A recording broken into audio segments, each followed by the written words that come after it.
Hello, ladies and gentlemen, boys and girls. We are discussing a team that has names which are really jaw-dropping. To think with this golden generation, they should have swept every competition on this planet. But no, another perennial underachiever. But with this golden generation, perhaps, they stand a chance of breaking a major title draw. We are talking about Belgium, folks. When the word Belgium comes up, you've got so many people that you can relate to in the world of football, all footballing megastars. Kevin De Bruyne, Romelu Lukaku, Thibaut Courtois, if I may add, Michy Batshuayi.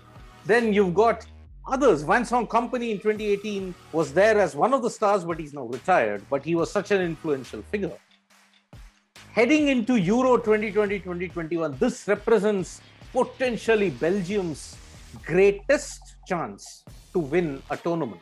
I'm Siddharth Vishwanathan, editor-in-chief of sportslumo.com, and I'm joined by Shane Dyers, the senior editor of sportslumo.com. Shane, am I right in the pre-assessment about what Belgium represents as a footballing nation now, looking at the star power and the galaxy of stars that they have? Oh, and let me add one more name in that list. Eden Hazard. Watch with caution. What do you think, Shane? Absolutely. I mean, there's not a team right now, or not at least a very notable team right now, which doesn't have at least one or two Belgian stars in their ranks.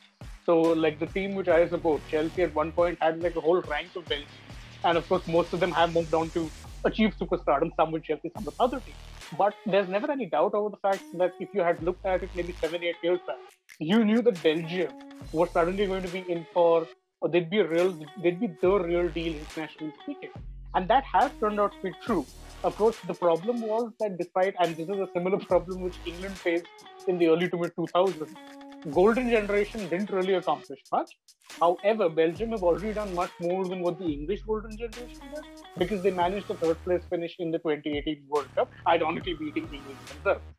So with this current tournament, I argue would definitely be their last chance of actually winning something. And they would definitely, I mean, if you have to go on a romantic sense of things, there'll be few teams who deserve it as much, because they've never really been massive overachievers in terms of international football. Yet this current squad is very likable, very fun to watch. So definitely they're going to be one of those teams who even neutrals will be keeping an eye on, just based on how much star power they have. I mean, if we just have to look at their 2018 World Cup performance, I mean, it was sensational.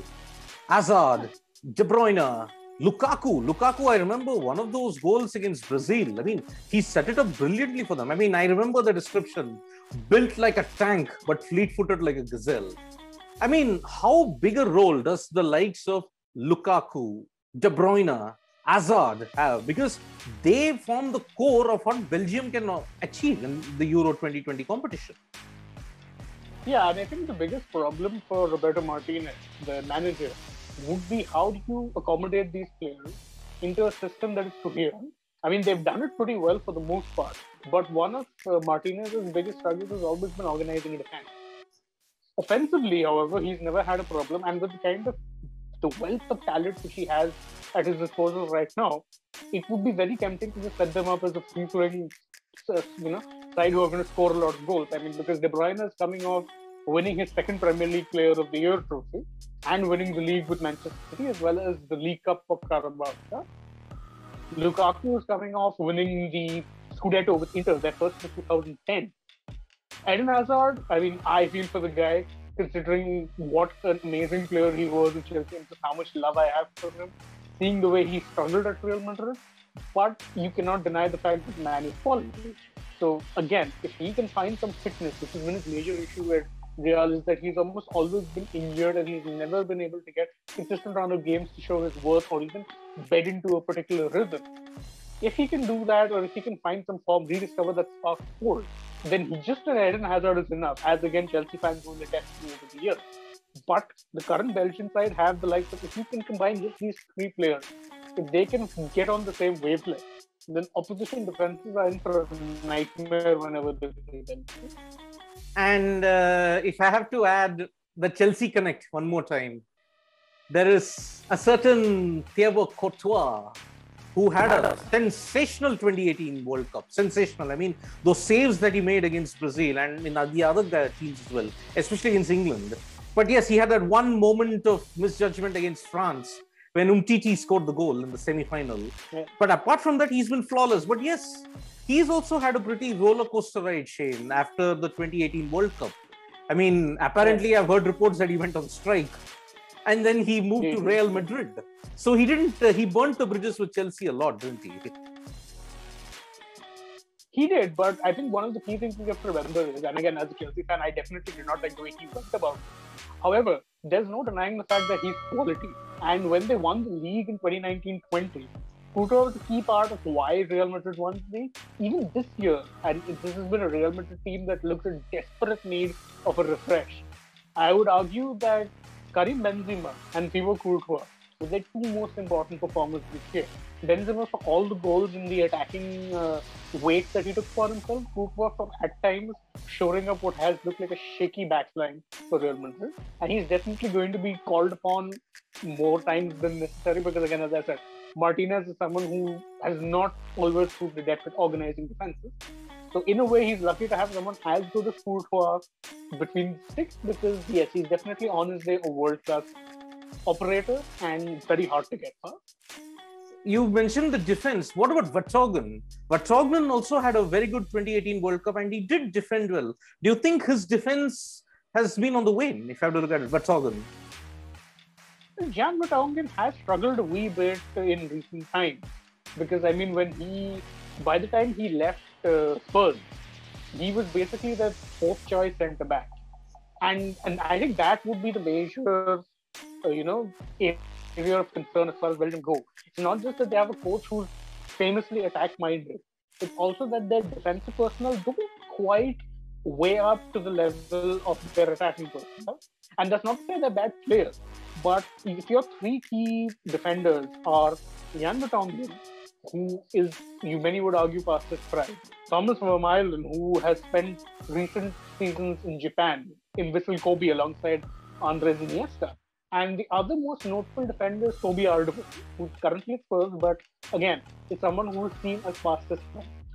How do you organize a defense consisting mostly of players who are not exactly, who were world-class at one point, not necessarily there anymore, but who are currently probably the best options they have, because the other options are Dedrick Boyata and Jason Denayer.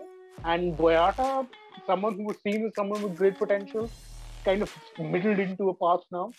Denayer definitely would be an interesting option because he's coming off winning Liga with, that was Lille. He's coming off a good season with Lyon. But again, their defense is the main concern, which for me is that because as far as midfield and attack goes, they're sorted. Because we were talking about De Bruyne, but we didn't even touch upon certain midfielders they have who are mouth-watering at best. I mean, the likes of Yuri Tielemans, who fired Leicester to the FA Cup win against Chelsea. Then you have the likes of, again, Dennis Praet, another Leicester midfielder. You have the likes of Timothy Castagne, again, Leicester connection. So there is plenty good in their midfield. There's also Yannick Carrasco, who's coming off winning the La Liga with Atletico Madrid. So as far as midfield and defense, this team is sorted. However, if I had to pick any spot of weakness for them, it would definitely be the defense, because that defensive lineup does not look convincing. Yeah, I mean, I forgot about Yuri Tielemans, yes. Another very important member of the 2018 World Cup squad who did really well for them. So Belgium are in a rather decent group. I mean, the only competition that they may probably have is from Russia. So they are assured of a top 2 finish. They might enter the round of 16.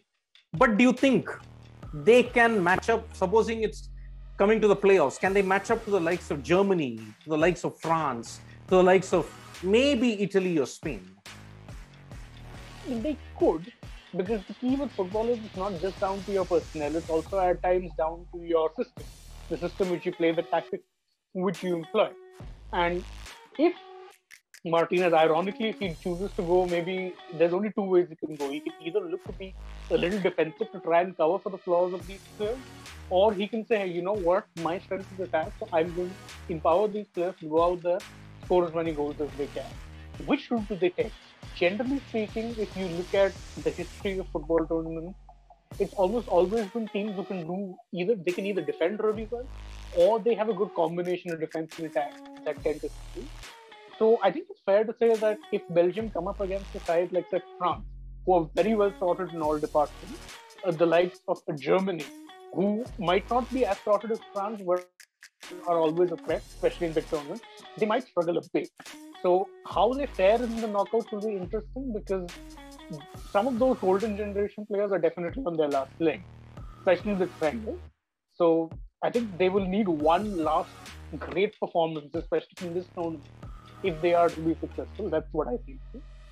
Indeed, the golden generation, folks. Yes, such big names. If they do not win a major tournament, then it will be like previous golden generations, or maybe the Dutch, maybe the English, who had amazing players, but they simply just could not win a major tournament at their resume for them. Spain have done it, France have probably done it, Germany have definitely done it. Maybe it's the turn of the Belgium team and the Netherlands team and possibly the Italian team to do what they could have. Thank you once again, folks, for joining us for the special broadcast of Euro 2021 build-up. It was of Belgium, a superpower, but yet a perennial underachiever. I'm Siddharth Vishwanathan, and I'm always joined by Shane Dias. Click on the bell icon, tap on the subscribe button. More Euro coverage, more anecdotes, more history is on your way, folks, from sportslumo.com. Thank you.